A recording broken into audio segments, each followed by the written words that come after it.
ने इसे बेहतरीन कहा, आप समझ पाएंगे इस वीडियो में, क्योंकि एक नहीं बल्कि पांच पांच ग्रहों का परिवर्तन, गोचर परिवर्तन हो रहा है इसी महीने कन्या राशि के लिए। जानिएगा 9 ग्रहों का हाल और 12 घरों का प्रभाव क्या कुछ मिलने जा रहा है आपके लिए। सबसे पहले जो परिवर्तन होगा ये इसी जुलाई के महीने में ठीक 13 जुलाई का डेट आता है, जिस दिन उसी दिन शनि देव वक्री हो जाएंगे। आप सबने देखा होगा कि 29 मार्च 2025 को शनि देव अभी अभी ठीक आपके छठे भाव को छोड़ करके ये सप्तम भाव पर प्रवेश किए थे और अभी इतने जल्दी ये वक्री अवस्था पर भी आ गए। इस वक्री अवस्था पर आने का प्रभाव ये होगा, क्योंकि शनिदेव कर्म के कारक हैं, आपके अपने जॉब के घर के मालिक हैं। तो जो जॉब, जो कर्म, जो करियर से हम जुड़ करके अभी अभी पार किए हैं, उसी से फिर से जुड़ने का एक अवसर मिलेगा। अर्थात कोई कार्य यदि रुक गया है, किसी कार्य में यदि प्रगति नहीं हो रही थी, तो अब फिर से वो पुनरावृत्ति की अवसर हमको ये शनिदेव निकाल करके दे पाएंगे। इनका प्रभाव इसी 13 जुलाई से लेकर के 28 नवंबर 2025 तक रहने वाला है। एक अच्छा प्रभाव रहेगा यहाँ पर।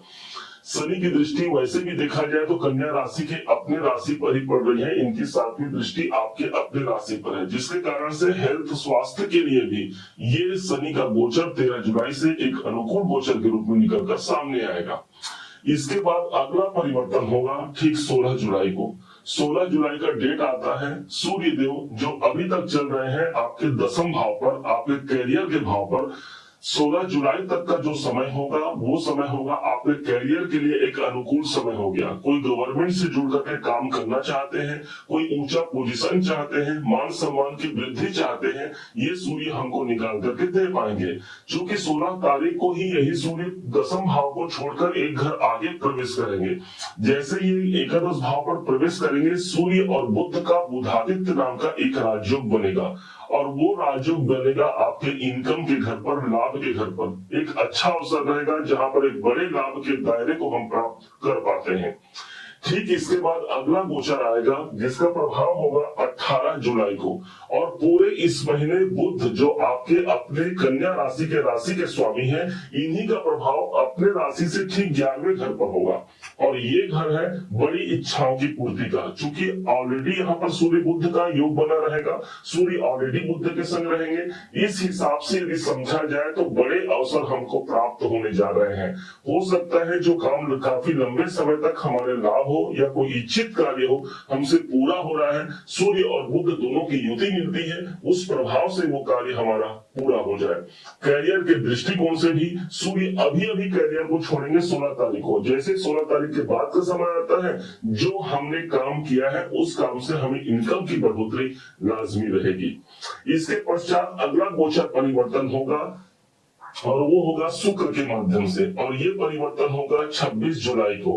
हालांकि देखा जाए तो जिस 1 तारीख से लेकर के, हालांकि 29 तारीख से ही जून के महीने में शुक्र देव ठीक 9वें भाव पर है। ध्यान रखिएगा, कन्या राशि के सबसे बड़े योग कारक ग्रहों में से एक होते हैं शुक्र देव। आपको मन में आता होगा कि आखिर ये योग कारक ग्रह है क्या।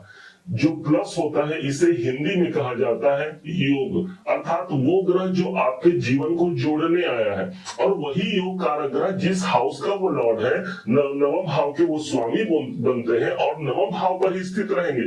इस हिसाब से भाग्य की प्रगति के हिसाब से भी ये महीना कहीं से भी हमारे लिए निष्फल नहीं होगा। जो हम कार्य करेंगे उसमें हमारा सपोर्ट मिलता है, ईश्वर की कृपा मिलती है। 9वें भाव पर स्वयं शुक्राचार्य मौजूद रहेंगे। माना जाता है कि शुक्र एक ऐसे ग्रह है जिनको हम धन से जोड़ते हैं, और शनि की तीसरी दृष्टि इसी शुक्र पर पड़ेगी। शनि हमारा कैरियर है तो शुक्र हमारा पैसा है। इस हिसाब से शुक्र और शनि का कॉम्बिनेशन धन समृद्धि की वृद्धि करा सकता है। यहीं पर शुक्र को हम धन से जोड़ते हैं, अपने जीवन के वो सारे भौतिक सुख संसाधनों से जोड़ते हैं। और जो पूरे इस महीने 26 जुलाई तक का जो समय रहेगा, भाग्य की प्रतिष्ठा के लिए एक अनुकूल समय ये शुक्र निकाल करके दे पाता है। अब अगले गोचर पर आ जाइए। अगला गोचर जो होगा मंगल का होगा, ठीक इस महीने के अंतिम समय जब होगा 28 जुलाई तक मंगल रहेंगे 12वें घर पर। हालांकि 12वें घर का मंगल जब यहाँ पर प्रविष्ट करेगा, आप युद्ध कर पाएंगे, आप अपनी जो प्रॉब्लम है उससे आप लड़ पाएंगे।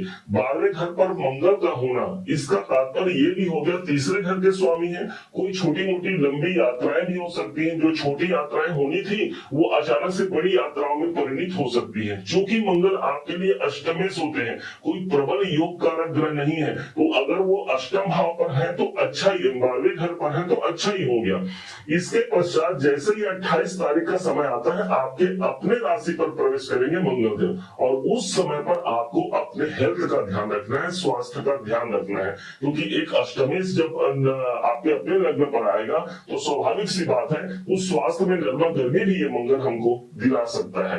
ओवरऑल यदि इस देखा जाए इस ग्रहों के गोचर जो संरचना रची है ईश्वर ने, वो एक काफी महत्वपूर्ण है, जहां पर सबसे बड़ा प्रभाव हमको शनि का और साथ में शुक्र का मिलते हुए यही वो महीना होगा जहां कैरियर और लाभ पर सूर्य बुधादित्य नाम का एक राजयोग की परिणति भी हमको अपने जीवन पर देखने को मिलेगी।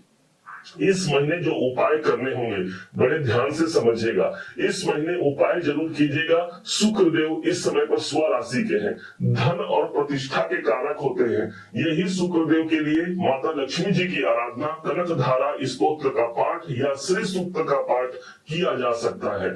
इस लक्ष्मी जी की प्रसन्नता के लिए गुलाबी रंग के गुलाब के फूल आप किसी लक्ष्मी की मंदिर हो या किसी देवी के मंदिर में आप अर्पण कीजिएगा। निश्चय आपके कार्य की सिद्धि के लिए ये महीना एक अनुकूल महीना निकलकर सामने आएगा।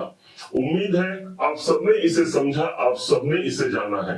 यदि आपने इसे समझा है, जाना है, मेरे समझाने का प्रयास यदि आपको सार्थक लगा हो, मेरे समझाने का तरीका यदि आपको सार्थक लगा हो, तो हर बार की भांति इस बार भी अपना प्यार भरा लाइक और कमेंट करना कभी मत भूलिएगा। और हाँ, यदि अभी तक आपने चैनल को सब्सक्राइब नहीं किया है, सब्सक्राइब जरूर कीजिएगा। पुनः एक बार फिर आप सभी का दिवस बहुत मंगलमय हो, इन्हीं शुभकामनाओं के साथ। जय श्री राम।